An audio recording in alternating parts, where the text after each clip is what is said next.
Bloomberg Audio Studios. Podcasts, radio, news. This week, Republican Senator J.D. Vance and Democrat Tim Walz are squaring off in the first U.S. vice presidential debate. One hot-button issue that could come under the spotlight, the Minnesota governor's deep ties to China. Governor Tim Walz here. Happy Chinese New Year. Tim Walz was in China as a young person at a very formative time in his life. Daniel Tenkate is Bloomberg's executive editor for Asia Economy and Government based in Hong Kong. It started back in 1989. He graduated from a state college in Nebraska, and then he headed over to Hong Kong for a language training program. Walz was in Hong Kong preparing to teach in mainland China. But after China's military crushed pro-democracy protests, leaving hundreds, possibly thousands dead, many of his colleagues decided to go home instead. But Walz went ahead. He said he felt that for him, it was more important than ever to go to China. And he called the deadly Tiananmen Square protests an unthinkable event. And that was kind of a shocking event for him, something you definitely couldn't forget. In fact, he got married on June 4 to commemorate the Tiananmen anniversary. Over the years, Walz continued to return to China on trips that took him to different regions of the country. He's often spoken fondly of his experiences in the country and the people he met. He's actually said, if someone tells you that they're an expert on China, they're probably not telling you the truth because it's a complex country. And his nomination comes at a critical point in U.S.-China relations. Two countries in a really dangerous track for clash, whether it be South China Sea or Taiwan or cyber, etc. So it's really a very difficult time, very dangerous time. That's Li Cheng, a political science professor at the University of Hong Kong. He also spent nearly 2 decades in Washington, D.C. as a director and senior fellow at the Brookings Institution's John L. Thornton China Center. In the Washington atmosphere, we usually see China as a major threat. It's a matter of war and peace. With a political leader in that position, whether China is an enemy or friend or partner or competitor, no matter what you characterize China, it is very important to serve American interests, to understand the Chinese philosophies. Welcome to the Big Take Asia from Bloomberg News. I'm Oanh Ha. Every week, we take you inside some of the world's biggest and most powerful economies and the markets, tycoons, and businesses that drive this ever-shifting region.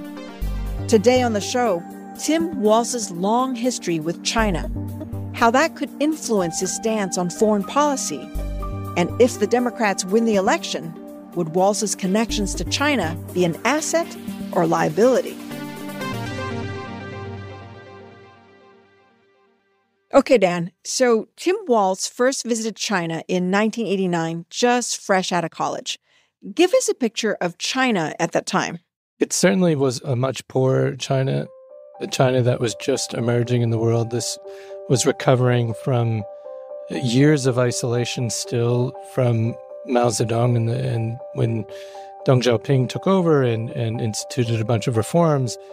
That's when the economy really started going. So Tim Walz actually saw that from the very get-go. When he arrived in Hong Kong in 1989, China was still not opened in the way that we've seen. After his language training program in Hong Kong, Walz went on to teach English and American history at a high school in Foshan, that's in Guangdong province in southern China, not far from Hong Kong. Walz said he was given the royal treatment at the Chinese school. His decorated apartment had a color TV and a shortwave radio, luxuries at the time. He was paid 650 yuan, or $80 a month, which was double the salary of other teachers. And he left a good impression. Yeah, the reporting there shows that Walz was known to teachers and students by a Cantonese transliteration of his first name. He was very well liked, according to people there. He was treated like a celebrity, left a good impression on everyone. In fact, people remembered him for his big smile. He must have stood out. I mean, back then in 1989, you probably didn't see too many white men around in southern China. Yeah, definitely. I mean, by all means, he stood out. He's a tall guy anyway, big, tall, Midwestern white guy showing up in southern China. And By all accounts, he had a real appreciation for his students, and they enjoyed having him around. And the proof is probably that he went back over and over again. Walz finished his teaching in Guangdong province the next year, and in the following years, he traveled to China frequently. He really went out and about. He wanted to explore China, and he was doing it the way that the locals would do it. He was taking the train, he was riding the buses, he was spending about $1 a day going to local places to eat and interacting with just regular folks on the ground. This was a guy who was into it. He was owning it. He was really trying to see it from the ground up. And I think that has to leave an impression on you. Later, Walz and his wife, Glenn Walz, founded a company which organized summer excursions to China for American high school students. He wanted to bring other students over to China to have the same experience that he had. And then he spent his honeymoon with a bunch of high school kids in southern China, taking them over on a trip. That was his actual honeymoon. Super romantic. I'm sure his wife was delighted. Yeah, she must have been. What more commitment do you need than that? Yeah, that's very true. Now, how do you think that experience of traveling across China like a local shaped his understanding of China? I think what it does is it helps you to really know the place on a ground level.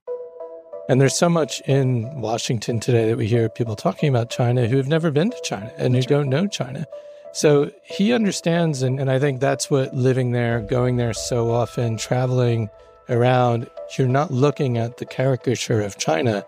And I think this shows, you got to think about Xi Jinping himself. He spent time in the U.S., in Iowa, as a young person and got to know the American people on that level. And so in some ways, Tim Walz had the same experience. And the importance of that is crucial when it comes to policy, particularly if you think about a war, for instance. These are the world's two biggest powers. You have a flashpoint in Taiwan. When Nancy Pelosi went over to Taipei a couple of years ago, there were some real scary moments there where you had people on Chinese social media saying they should shoot her plane down. There's this real sense that eventually China and the U.S. could be heading towards some sort of military conflict at some point, not imminently, but at some point. And so that makes it all the more important for the leaders of these two countries to actually know what it's like to live in those places, to know the people on the ground. After the break, how would Walz's extensive personal experience in China translate into policy? And the impact on already fraught U.S.-China relations if Democrats take the White House. Some people in the U.S. Congress, or particularly Republicans, think that you have a connection with China, you're doing business with China, you may be brainwashed by China.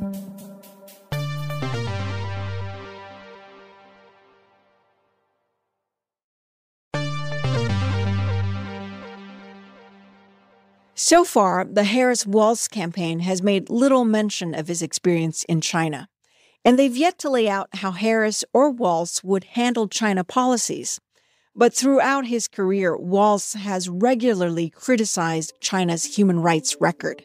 He's been a big advocate of human rights and democracy in China. In 2016, for example, he had what he called a, quote, life-changing lunch with the Dalai Lama. On Hong Kong, too, Walz has also been quite a big advocate. He was the only House Democrat willing to support the Hong Kong Human Rights and Democracy Act of 2017. Activists from Hong Kong were saying back in those days they were knocking on doors seeking support for this law, and no one was really joining in. And then, lo and behold, they go to Walz, and there's Joshua Wong, this iconic Hong Kong activist who's taking on the big powers in Beijing, and he's there, and Walz just starts talking to him, and he's just blown away by how much Walz knows. Walz has also sponsored numerous resolutions that condemn China's killings in Tiananmen Square and support Chinese activists and lawyers. But despite his consistent advocacy for political freedom and human rights in China, Walz has said he's not necessarily a China hawk. He is not like some of our political leaders wanted to decouple with China. He strongly believes engagement. That's Professor Lee of the University of Hong Kong again. He says Walz's approach to China is very much aligned with the rest of the Democratic Party. Harris and the Biden-Harris administration also does not want to have a completely decouple. And they also want to emphasize cultural and education exchanges. Tim Walz probably will continue to put the human rights, the issues, but Democrats, politicians, no one talk about regime change. This is not their agenda, right? They do discuss about the issue about the human rights, minority rights, Xinjiang, and etc. So I think in that regard, Tim Walz also fit in very well. He probably will continue to be critical, but it will be rational, not to go too far, and not to jeopardize the whole thing. Walz's time in China also seems to have earned him more respect there. One of the issues in your China relations may not be the ideological differences or the conflict of interest, but the misunderstanding, miscalculation. This is particularly by the people who have no ideas about the other country, the way of thinking, or some of the basic knowledge. So Tim Walz is the right person to avoid these kind of things. So I think not only Chinese public, but also Chinese leaders are willing to deal with this kind of more knowledgeable people. Now, Professor, do you think Americans' view of Tim Walz's knowledge of China and his connection to the country, would they view it as an asset or a liability? Some people in the U.S. Congress, or particularly Republicans, think that you have a connection with China, you're doing business with China, you may be brainwashed by China.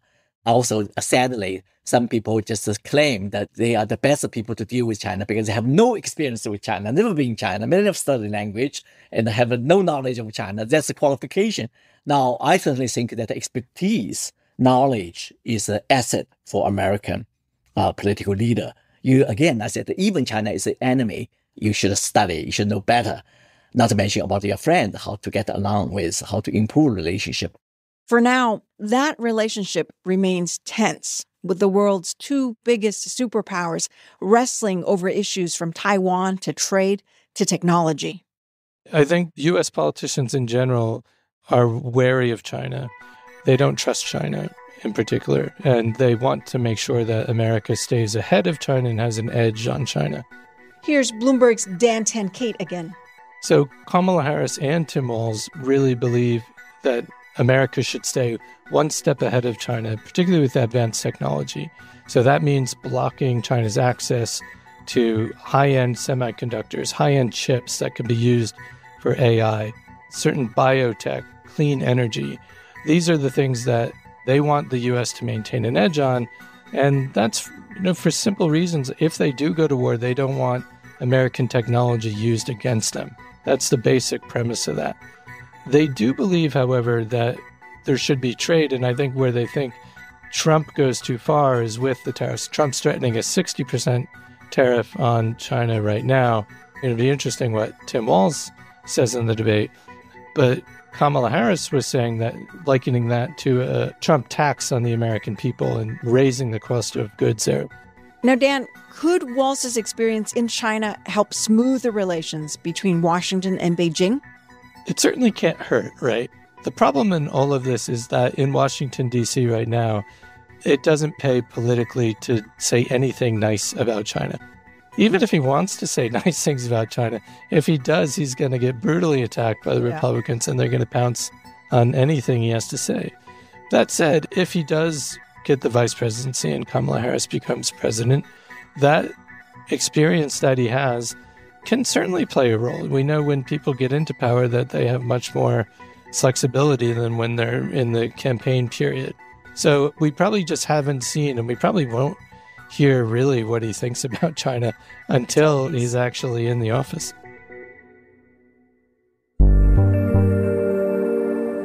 This is the Big Take Asia from Bloomberg News. I'm Oanh Ha. This episode was produced by Yang Yang, Naomi Ng, and Jessica Beck. It was mixed by Blake Maples and fact-checked by Yang. It was edited by Caitlin Kenny and Daniel Tenkate. Nicole Beamster-Bower is our executive producer. Elizabeth Ponso is our senior editor, and Sage Bauman is Bloomberg's head of podcasts. Please follow and review the Big Take Asia wherever you listen to podcasts. It really helps new listeners find the show. See you next time.